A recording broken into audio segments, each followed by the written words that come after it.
Hello, good evening, and welcome to Prog Chattery 777.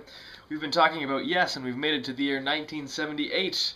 We're going to talk about Tormato, or is it Tormato?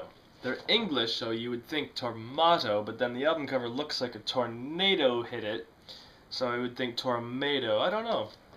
Really don't know about that one. Speaking of the album cover, it is one of the weaker album covers, and Rick Wakeman thought so, as he threw a tomato at the album art that was pitched by Hypnosis, and this splatter image became the album cover.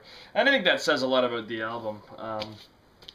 I think the album is a little bit unfocused, or maybe it's not that it's unfocused, but this represents that point where a lot of those prog bands got to, where what they were doing is starting to sound a little stale. It's there's a genericness about it. It doesn't have the same excitement as something like Fragile or Close to the Edge. There's nothing edgy about it. It seems very safe. I guess you could say that about the previous album, Going for the One. There is kind of a commerciality to Going for the One, but there's also a great spirit to that one. The band seems really happy. On this album, the band kind of seems confused. There isn't really a specific direction with a lot of the material. There's just kind of here's some stuff that sounds like Yes, and here's a song that sounds like some quiet Yes, and then here's another song, and it feels a little bit half-spirited, compared to anything else they did before, even Topographic Oceans. I always sound like I bash Topographic Oceans, and I apologize for that. I apologize, folks. But even that seems a lot more focused than this album. The lineup, as we see here, is exactly the same as we saw as the previous album, Going for the One. We got Chris Squire on the bass, Rick Wakeman on the keyboards, Alan White on the drums, John Anderson on vocals, and Steve Howe on guitar. So of course, it's the Topographic Oceans lineup, and they'd also done Going for the One. And so this is the follow-up for Going for the One, obviously, and it's just not quite there. Let's talk about the tracks. Side 1 opens with Future Times / Rejoice, which again for all intents and purposes it's an okay song. I think a problem with a lot of the songs on this album, including this one, anytime I hear it, I'm saying, that's some quintessential Yes. But it leaves your head, it doesn't have any hooks, or it doesn't have anything that really, stays with you. But I mean, as I listen to Future Times and Rejoice, it's got all the ingredients that I like about other Yes songs. It's just that awkward, period where it becomes a little stale. It doesn't have that excitement, right? But there's highlight moments in Future Times. There's an ascending keyboard line that comes up. I think it introduces and concludes the Rejoice section. Just like a ascending keyboard line from Wakeman. I think that's really good. That's a good Yes moment. So that's not bad. And, second song is Don't Kill the Whale. It's probably the most well-known song on the album, I would think.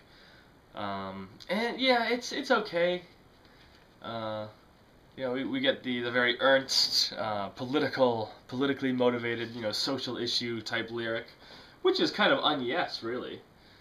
But it's good. It's a song with a purpose, and it chugs along. But it's nothing compared to what had gone on before. That's my problem. And then he's got that weird dig it. Is he saying dig it? Like, do you dig it, man? I've always been confused by that. So that's that track. Track 3 is Madrigal. And this is kind of a little highlight moment. I like this track quite a bit. Very classically influenced, and so it sounds definitely like Yes, but it's also nice and compact and well arranged. I don't think it's not quite as good as something like Wondrous Stories, but it's kind of in that vein.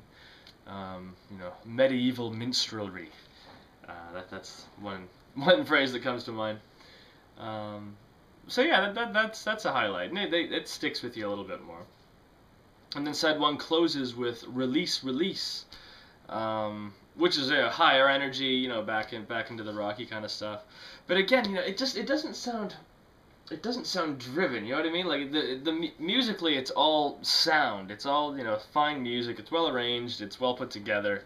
It just, you know, there's a certain spirit that's kind of lacking in it. You know, they're not. You know, they're not driven. They're not as driven as they were before. I think that's what I'm trying to say. But I mean, like I said, on the whole, as I'm listening to Release, you know, it's pleasant. You know, I enjoy it. Like I don't think there's any bad songs on this album, really. It's one of those cases where it's like everything is just nice. Polite is a word that I would describe. Polite without too much conceptual focus or too much conceptual stuff for the listener to figure out. Which, if you're listening to a Yes album, you're probably into that kind of thing. So yeah. So yeah, release. You know, a little more high energy. You know, some great bass playing by Chris Squire. Actually, that's a great plus for this album. And I think Chris Squire puts a really good performance in. So yeah, that concludes the first sides with Release. That's the last song on that side. We flip the album over to side 2, and we get Arriving UFO. This one might be my favorite on the album, I think. I really like the weird keyboard, the synthy atmospheric bit that opens the song, and it kind of serves as a little bridge, and it closes the song as well, I think. That's really good. And it has that alien kind of atmosphere to it. Yeah, I say again, generally, it's one that, you know, again, it doesn't stick in my head. I can't just offhand think about it like, oh yeah, that song by Yes. I can obviously with Roundabout or Close to the Edge, you know, the classic songs they'll just pop in, but I can't do that with Arriving UFO, even though when I listen to it, I really enjoy it. So I guess that just kind of speaks on the quality of the song, perhaps, or it just speaks on my quality of listening. Who's to say? So track 2 of side 2 is Circus of Heaven. There's another kind of John Anderson kind of thing. You know, it's quite mellow. We get a lot of acoustic flavorings. I think John Anderson's son, I think that's the child's voice that comes on it and describes all the things that are not at this circus that he was expecting to be at the circus. And you know, it's pleasant, it's nice, it's polite. It's kind of typical of the album. Doesn't stand out. But track 3 of side 2, however, this is probably, well, not being necessarily my favorite song on the album, this is probably the best song on the album. Onward. It was written by Chris Squire, and it's actually quite beautiful. And I think it's unfortunate that it was released on this album, because I think there's kind of a stigma with this album, which is unfortunate, because yeah, Onward is a really, really nice song. We got some nice muted guitar notes from Steve Howe, and there's some really nice symphonic bits as well that really inject some life into it. And I remember a lot of people when Chris Squire passed away were playing Onward, and it's funny. It's a song that always passed me by, but then under those circumstances with Squire passing away, I remember listening to it and I just thought, that is really, really something. So that's a great gem to this album. That's a great redeeming bit. Redeeming bit of 4 minutes. And then that leads us to the final song on the album, On the Silent Wings of Freedom. And this is a contender for one of my favorite songs on the album too, actually. This is more typical of the extended Yes songs, although it's only about, you know, close to 8 minutes, not quite 8 minutes. But it's really good. It's got a nice, long, extended, atmospheric intro, it's all about Squire's bass. Yeah, Squire's bass is important on, well, obviously all of the Yes catalog, but this album in particular, I think, you know, that's one of the great qualities of this album is his bass playing. And yeah, on that intro, his bass really, really makes it. It's quite good. The Silent Wings of Freedom, and the song part is quite good too. You know, again, a bit generic, and yeah, if you're to, you know, in the context of this album, for example, Silent Wings of Freedom is a real highlight. But had this been on, you know, Relay, Close to the Edge, it wouldn't have been there. So yeah, that's it. That's Tormato. Tormato? Tormato, I don't know. That's that album by Yes.